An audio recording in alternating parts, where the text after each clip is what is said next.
They pass those lessons down onto their kids. And so we honor sort of a quintessential coach today, Mike Welsh.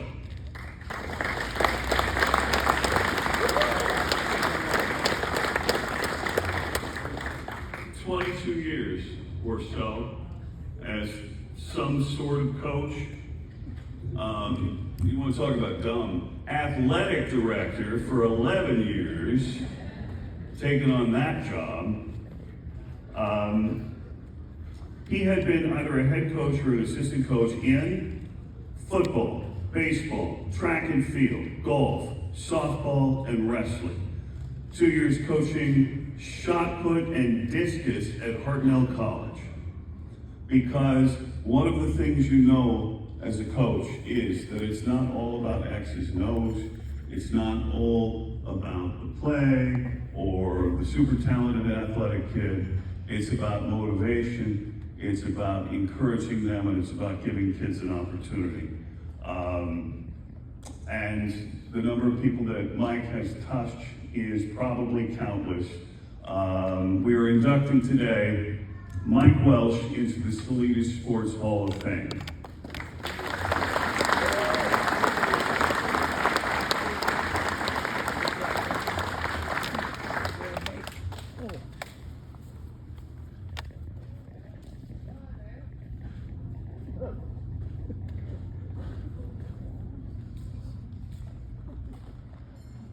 Well, I appreciate that introduction from Dan.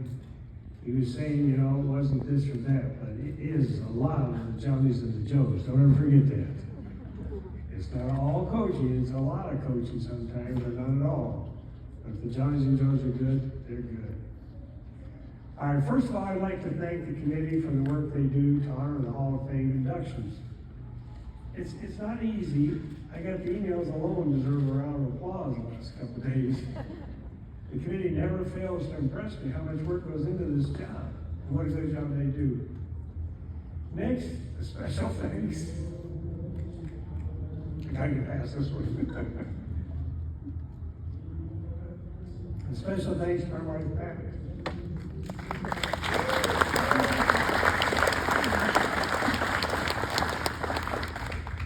And all the daughters for all they do to enable me to coach the Cowboys.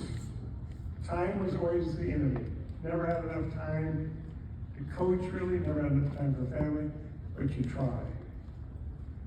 A little history about my life as a coach. We came to Salinas in my senior year at Northern Arizona University. It was spring break, and I met the principal, George Marsh. I looked up to him, and he looked down to me. And he had a voice you don't forget. And he says, you know, I think there's a future for you in coaching. I happen to live next to your wife's grandparents in Farmington, New Mexico. Nothing like who you know sometimes, right?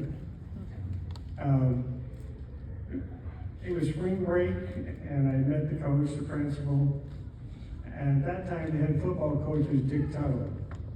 And believe me, of all the coaches you'll ever meet, Dick was a lot of fun. And he made me feel very at ease.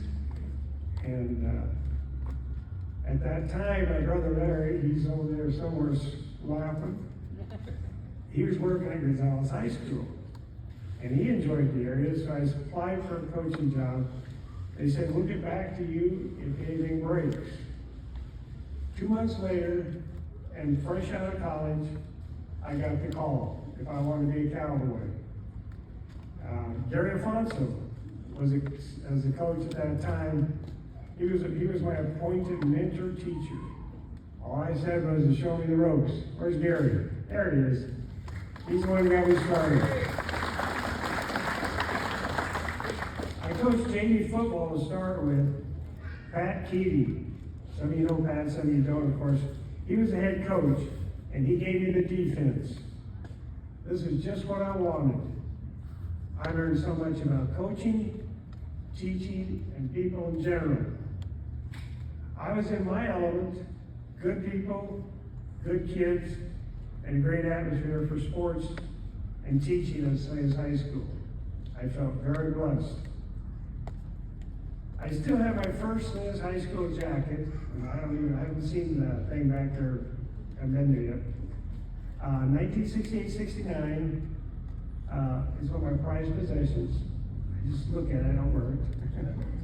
By the way, we got off to a pretty good start that year. We're undefeated, so I said, "Gee, this is a good job. I think I'll stay a while." I went on to coach many other sports at Salinas High School, and they ran down the list. And I don't know if I needed the money that bad, or I just like coaching, or I just like kids. But if I wasn't coaching, I wasn't happy. I had to be doing something with sports. It's a disease, kind of. And I think a lot of us have it. I just had it worse than most. But of all the things I did, I gotta be honest, my heart was always in football. It's the most difficult job in the school system, principal included. But the attraction ran deep. I wanted to be the head football coach. In spring of '75, I got my wish. I was the new head coach of the varsity at Salinas High School. Being a head football coach is not an easy job. They say it takes a village, had real meaning to me. All of a sudden, I was responsible for 3 teams, in charge of the varsity, in charge of the JVs, in charge of the freshmen, and all the student athletes at Salinas High School. Then I discovered the head coaching job includes, this is just a standard one, recruiting great people to coach. You need about 15 on staff. Encouraging participation at all levels. Scheduling for the coming year, league non-league. Build playbooks. Set off-season workouts. Build a booster program. Encourage participation. Grade checks, encouragement, film study. Equipment for next year. Not important, starting to bore you. It wasn't a boring job, it was a damn busy job. Okay, it's the hardest sport to coach. And yes, most teams consist of 40 to 50 players per team. It was a true challenge for me. During my time at Salinas High, I was fortunate to share the stage with many great people who also were unselfish and extremely hardworking, or we were able to accomplish many of our goals. Unfortunately, some of my favorite coaches, like Bob Burris, Chuck Felice, Phil DiGirolamo, and Dick Tuttle, to name a few, have passed. May the rest in peace. We coached in a time when all the Salinas Union High School district teams were very, very competitive. In football with Seaside, Monterey, and North Salinas, and Alisal, and Salinas. Talk about brutal schedules and tough coaches. All had pretty good talent. Winning was very difficult, and the games were always competitive. We all had our ups and downs, but winning was hard. For instance, when you played North Salinas, Marv Gould was the coach. Marv's in the Hall of Fame. Played Alisal, Chuck Felice. He was in the Hall of Fame. Seaside had Carl Stevenson. Not sure if he is. He should be. Monterey had this guy named Dan Albert. I think you heard that name probably in this area. He was an hell of a coach. And I tried to pattern myself to fit into that group. And it was tonight. Okay, it was by far the most balanced Monterey Bay League. It was truly fun. And to compete at that level took a lot of concentration and hard work from the whole staff. My last year of coaching at Salinas High School was 1979 and 80. This is interesting. We went into the CCS playoffs undefeated, and when you we had a tie. I missed the stage. Oh man, I missed it. Sorry about that. We went into the CCS undefeated, except for a tie with North Salinas. In the first round, we defeated a North Monterey County team that's often considered the best team they've ever had. They were 10-0. We beat them 14-0. Went on to beat North Salinas in the quarterfinals 52-25. And I know there's a lot of people from North High that hate me anyway, so this is where I hate you more. And believe me, I like all you people from North Springs. This is hard to believe. We were down 25 to 22 at the half. And we come back to being 52 to 25. And certain coaches disappeared for up to 6 months before they talked. I don't blame them. Keep in mind, though, that in 1977, 2 years prior, they stepped on our throat, too. We were tied going into the last 2 minutes. They returned the punt to take us out of the playoffs. So, comes back to haunt you one way or the other. Okay, going on to the playoffs that year after we got by North High, we had to face the defending champions, Oak Grove of San Jose. They were undefeated for the last 2 years. Their quarterback was Marty Morningweg. The offensive coordinator was Mike Holmgren.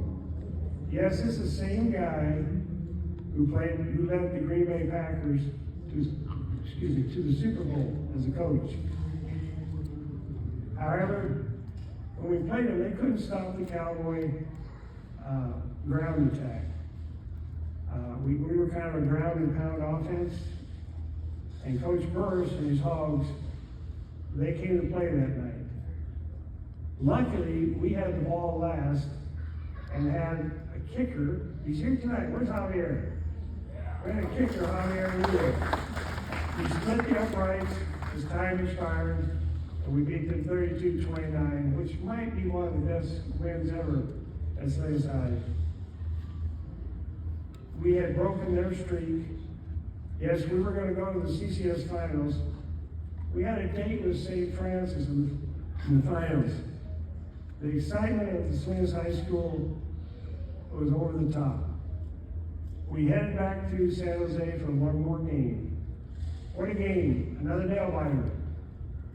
We allowed St. Francis to score in the last minute, and we got beat 23-22. Yes, we cried, and then we cried some more.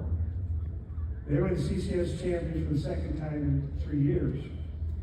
We held our heads high. We had made our mark. The journey was a lot of work, a lot of ups and downs, but always fulfilling.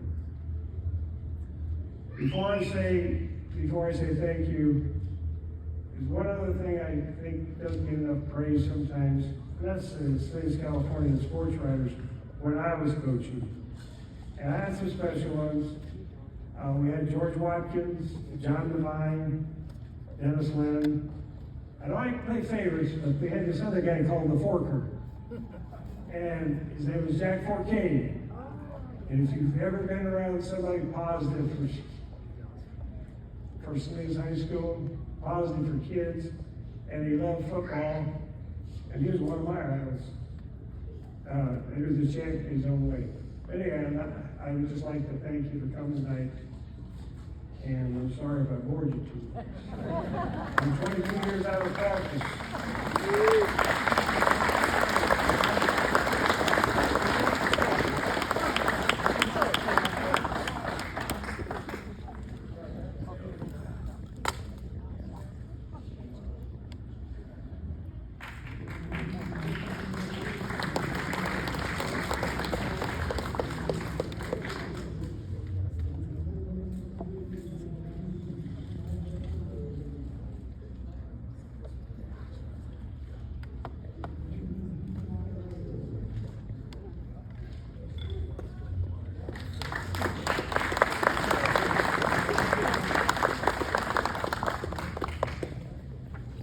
I'm going to ask you to, oh, sorry.